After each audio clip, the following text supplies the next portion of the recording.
Hello friends. तो भाई कैसे हैं आप लोग? होप सभी लोग बीएड के फॉर्म्स भरने में बिजी होंगे और काफी लोगों ने भर भी लिया है। काफी सारे लोगों का ना सवाल आ रहा है कि बीएड में एडमिशंस की एलिजिबिलिटी क्या है, कि कौन एडमिशन ले सकता है, एज क्राइटेरिया क्या है, गैप इन स्टडी क्या है। तो उन सब चीजों को लेकर ही तो आज हम ये वीडियो आपके लिए लेकर आए हैं। होप इसमें काफी सारी चीजें आपको क्लियर होंगी। तो आगे चलते हैं और वीडियो शुरू करते हैं। पर उससे पहले बताना चाहेंगे कि हम लोग हरियाणा में बीएड एडमिशंस करवाते हैं। अगर कोई स्टूडेंट हरियाणा में बीएड का एडमिशन लेना चाहता है तो वो हम लोगों से कांटेक्ट कर सकता है। हम लोग जो यूनिवर्सिटी फीस है उसी के ऊपर एडमिशंस लेते हैं, कोई कंसल्टेंसी चार्ज इसमें नहीं करते हैं। अदरवाइज आप चाहें तो ऑनलाइन यूनिवर्सिटी की वेबसाइट पर जाकर भी अपना जो फॉर्म है वो फिल कर सकते हैं और एडमिशन ले सकते हैं। तो चलिए टाइम वेस्ट करे बिना आगे चलते हैं। तो देखिए, सबसे पहले हरियाणा में अगर आपको बीएड में एडमिशन लेना है तो उस बीएड के लिए आपका एलिजिबिलिटी क्राइटेरिया क्या होता है। तो देखिए, साफ साफ मेंशन करते हैं ये लोग कि भाई जो भी कैंडिडेट है उसके 50% मार्क्स होने चाहिए ग्रेजुएशन में, यानी कि बैचलर डिग्री में या फिर मास्टर डिग्री में। आपकी बैचलर्स किसी में भी हो, आपके मास्टर्स किसी में भी हो, Hindi, English, math, science, social, Urdu, Sanskrit, जो भी है आपके पास, किसी भी उसके अंदर आप एडमिशन ले सकते हैं। उसके लिए 50% चाहिए। दूसरा, जिन लोगों ने बीटेक किया हुआ है, बैचलर्स इन इंजीनियरिंग और टेक्नोलॉजी, ठीक है, जिसके अंदर साइंस और मैथ्स कंपलसरी है, उसके लिए मिनिमम 55% मार्क्स होने चाहिए। 55% बीटेक वालों के लिए और 50% मार्क्स ग्रेजुएशन या सिंपल पोस्ट ग्रेजुएशन वालों के लिए, जिनके 3 साल और 2 साल वाले प्रोग्राम्स थे। बीएड जो है वो यहाँ पे 2 साल का प्रोग्राम है। इसके लिए जो रिलैक्सेशन दी गई है वो सिर्फ हरियाणा स्टूडेंट्स को दी गई है, क्योंकि ये यूनिवर्सिटी हरियाणा से बिलोंग करती है। तो जो भी स्टूडेंट हरियाणा के हैं, SC ST कैटेगरी में आते हैं या डिसेबल्ड कैटेगरी के अंदर आते हैं, तो उनके लिए जो क्राइटेरिया है उनको 2.5% की रिलैक्सेशन दी गई है। 5% बोला जाता है। काफी सारे लोगों का सवाल आएगा कि सर 5% की रिलैक्सेशन होती है। तो देखिए, 5% की जो रिलैक्सेशन होती है वो 50% का 5% होता है, ना कि 100% का 5% होता है। तो 50% का अगर हम 5% लेते हैं तो वो आता है 2.5%, यानी कि 2.5%। तो 47.5% वाला एलिजिबल होगा एडमिशन लेने के लिए। प्लस जिन्होंने बीटेक वगैरह किया हुआ है तो वहां पे 52.55% वाला जो है वो एलिजिबल होगा एडमिशन के लिए।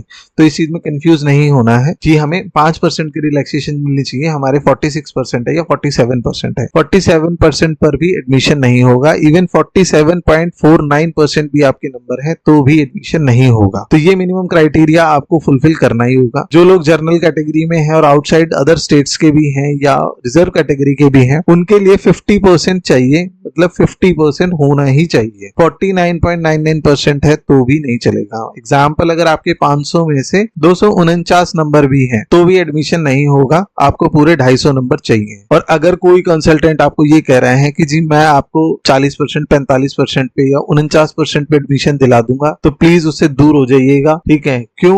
वो अभी क्या करेगा, आपका फॉर्म भर देगा, 50% मार्क्स लगाकर आपको सीट अलॉट भी हो जाएगी, लेकिन जब डॉक्यूमेंट वेरिफिकेशंस में जाएंगे यूनिवर्सिटी एंड पर, वहां पर आपका फॉर्म जो है वो रिजेक्ट हो जाएगा और आपने जितनी भी फीस भरी है फर्स्ट ईयर की वो सब जीरो हो जाएगी। तो ऐसे कंसल्टेंट से भी थोड़ा सा सावधान रहिएगा। दूसरा, लोगों का गैप इन स्टडी का बहुत बड़ा इश्यू रहता है कि सर मेरी ग्रेजुएशन को 5 साल हो गए, 10 साल हो गए, 15 साल हो गए, 25 साल हो गए, तो क्या मैं बीएड कर सकता हूँ? हाँ जी, आप बिल्कुल कर सकते हैं, कोई दिक्कत नहीं है। उसके अंदर आप गैप इन स्टडी का सर्टिफिकेट बनवा सकते हैं किसी भी नोटरी से कि आपने इस पीछे के 10 साल 15 साल में क्या किया है। अगर आप वर्किंग है तो अपना वर्क एक्सपीरियंस दिखा सकते हैं कि मैंने इतनी इतनी जगह पे काम किया है, तो वो भी एक्सेप्टेबल होगा। तो उसके लिए भी घबराने की जरूरत नहीं है। तीसरा एक मेजर पॉइंट आता है कि क्या इसमें कोई एज लिमिट है? नहीं, इसमें अभी कहीं कोई एज लिमिट नहीं है किसी भी तरीके का। जो भी स्टूडेंट है उसके कोई भी एज हो वो इसमें अप्लाई कर सकता है, चाहे वो 25 है, चाहे वो 35 है, चाहे वो 45 है, चाहे वो 55 है, चाहे वो 65 है। कोई भी स्टूडेंट एडमिशन ले सकता है और वो अपनी ग्रेजुएशन के बाद या पोस्ट ग्रेजुएशन के बाद बीएड को कंप्लीट कर सकता है। 2 साल का ही प्रोग्राम रहेगा, चाहे आपने मास्टर्स किया है, चाहे आपने बीटेक किया है, चाहे एमटेक किया है। तो 2 साल तो कंपलसरी है, वो सभी के लिए होगा। इसमें कहीं किसी तरीके की कोई भी रिलैक्सेशन नहीं है कि अगर आपने ज्यादा पढ़ा हुआ है तो। आपने पीएचडी किया है तो भी आपका बीएड जो है वो 2 साल का ही रहने वाला है। तो होप काफी सारी चीजें आपको क्लियर हुई होंगी। अगर अब भी आपको कोई डाउट है